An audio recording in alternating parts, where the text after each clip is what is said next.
Autobots, transform, roll out, and enjoy the show. Autobots, transform, roll out, and welcome to the show. This is the shot heard around the fandom. Honestly, depending on what you watch and where you go, this has killed Transformers in comics. This has destroyed the brand. And all it is Elita becoming Prime and following up on a very, very distinct character arc that began, honestly, all the way back in issue 12 with Daniel Warren Johnson. Now, I want to preface this. I want to be very clear. In terms of Elita's direction, in terms of her anger and her rage, we need to put a couple of things into perspective. One, she's not had a period of stasis. She's been in a constant state of guerrilla warfare for millions of years. So after millions of years, you tell me how you feel, and you tell me what's authentic for what a character should be feeling. If you truly believe that PTSD, if you truly believe that any kind of anger or rage or any kind of emotion is inconsequential or meaningless or doesn't support a story, then we're at a crossroads that we're not ever going to agree. This is storytelling. This is about the gravity and the weight of war. This is about treating the Cybertronian War with the amount of respect it deserves and trying to take this franchise more seriously than Bay or other properties have in the past. This is grim, and it's been treated as that. And Daniel Warren Johnson started this arc with Elita, and this has been confirmed by Robert Kirkman and Daniel Warren Johnson that the plot that Robert Kirkman is working from is the plot that Daniel Warren Johnson created and fleshed out with Kirkman before Johnson left. So they had a meeting when they were wrapping up issue 24, and Johnson said, I got to focus. I've got this book I want to finish. I got the stuff I want to do. So he said, I got to take a break from Transformers. And Kirkman said, okay. And Kirkman was like, well, what did you want to do with Transformers? Like, where were these threads going? And Daniel Warren Johnson laid it out, and he said, well, all this was building up to Elita becoming Prime. And Kirkman followed right through with that. So this is it. Now, I will say, I've said this before and I sound like a broken record, and I'm sure I do if you've watched my reviews or you've watched my other videos on Skybound Transformers and on the Energon universe. And that is, my only complaint is the pace. I wish it had slowed down. I feel like between what we learn, what Megatron does in this arc and what happens with Elita, this is something like this could have been a year-long story. I mean, especially to stew in it, to have some character moments. Like, this could have been a year-long event. And we didn't get that. We got a lot of stuff quickly gone. Like, we got hit with a lot in just 6 issues. And the status quo, like, this really was a transitional arc. We have a new status quo, and 31 is going to be a flashback, so we're not even going to be in the present. We're not going to be back in the present until issue 32 of Transformers, and we're going to hit the ground running. Now, my big hope is Kirkman slows it down. I really don't want the status quo to change again in 6 issues. If you're going to give Elita the Matrix, then we need to sit with that. We need to have that status quo for more than just 6 issues. We need to see what she goes through. We need to see the effects that has on the characters on Cybertron, on the war on Cybertron, and also what it means to Optimus and who Optimus is and who he genuinely really is.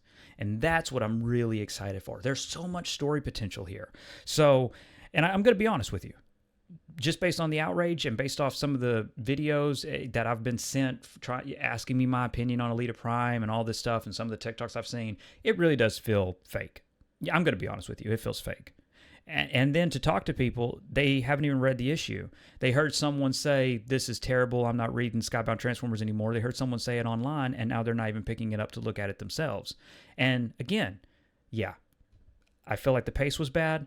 Or not bad, just not to what I like as a storyteller and as a reader.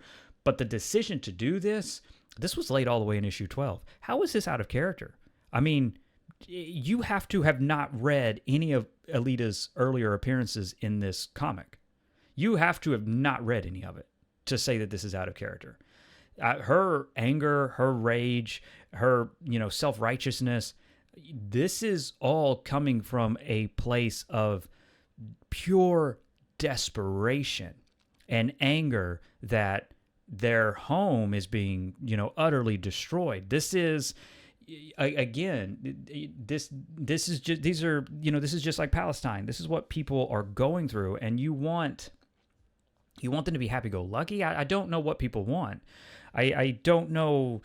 I don't know if you just want caricatures or if you want real characters with emotion and depth and with shades of ambiguity and shades of gray. And if you don't want that, that's fine. But again, there is a disparity then, because people are loving this. Transformers issue 30 has sold out everywhere. It is completely sold out. So, and that's not gimmicky. Like, this issue leaked a month in advance. Everybody knew this was coming. It's still sold out. The Energon universe is still selling wildly. The Energon universe is the best Transformers it has been. The Energon universe is the best-selling Transformer comics. It's the best-selling universe in comics. We're talking about a toy universe based around Transformers, G.I. Joe, Mask, and a new property called Void Rivals, and it is outselling Star Wars and Marvel, and it's outselling DC. That's impressive. And it's getting ripped apart because the Matrix got handed over. We've seen other Matrix leaders. We've seen it so many times. We beg, or at least, like, this is the feeling I get when I go onto message boards like TFW and stuff. There's constant begging for something new and a new leader and a new this. Well, here it is. Here's taking a character like Elita 1, who really didn't have much in G1, who has been, thrown some spares here and there, but has never really been treated like a big character. She was sidelined. RC was given attention, and then it was Windblade. And Elita's only gotten attention here and there. She got a little bit more attention in the War for Cybertron trilogy, but let's be honest, that Netflix show was awful. And now here it is, a real arc, real character, real drama, building on the, clear relationship that Elita had with Optimus. And everybody just wants that ignored and wants what started in issue 12 ignored. And I don't get that. So I love this direction. I love the bot design. I can't wait to see what her vehicle is. I'm in it. I'm committed. That's all I can say. I'm here. I am seated. I'm here for this, and I can't wait to follow through. I've picked up every book set in the Energon universe, every issue, and I do that because I've genuinely loved it. I've loved every story direction. I've loved every choice it's made. It made me a fan of G.I. Joe. Man, I never gave a shit about G.I. Joe. Not an ounce. I never gave a shit about it. It made me a G.I. Joe fan.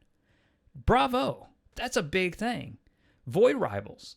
I gave Void Rivals a chance, and I'm committed to it. Void Rivals is good. Now, Void Rivals I have a different expectation for because, the characters that I know come in and out of it, but Kirkman's pace fits with Void Rivals. And to be fair, Void Rivals has only been Kirkman's voice.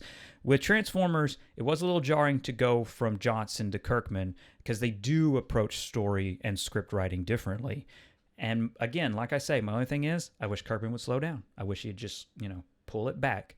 Give us some character-focused issues. Let us settle into this status quo, and please don't change this. Don't have another shocking status quo change in 6 issues. To me, that is not good story. That's not a good story. I don't want to just have this for 6 issues and then Elita pass it back to Optimus, or it goes to Hot Rod, which, I don't care which direction they go. Hell, I say destroy the Matrix completely. That's what I would do. So I'm excited for this. I hope you are too. And again, genuinely, I highly recommend you give it a chance. It is absolutely a comic worth reading.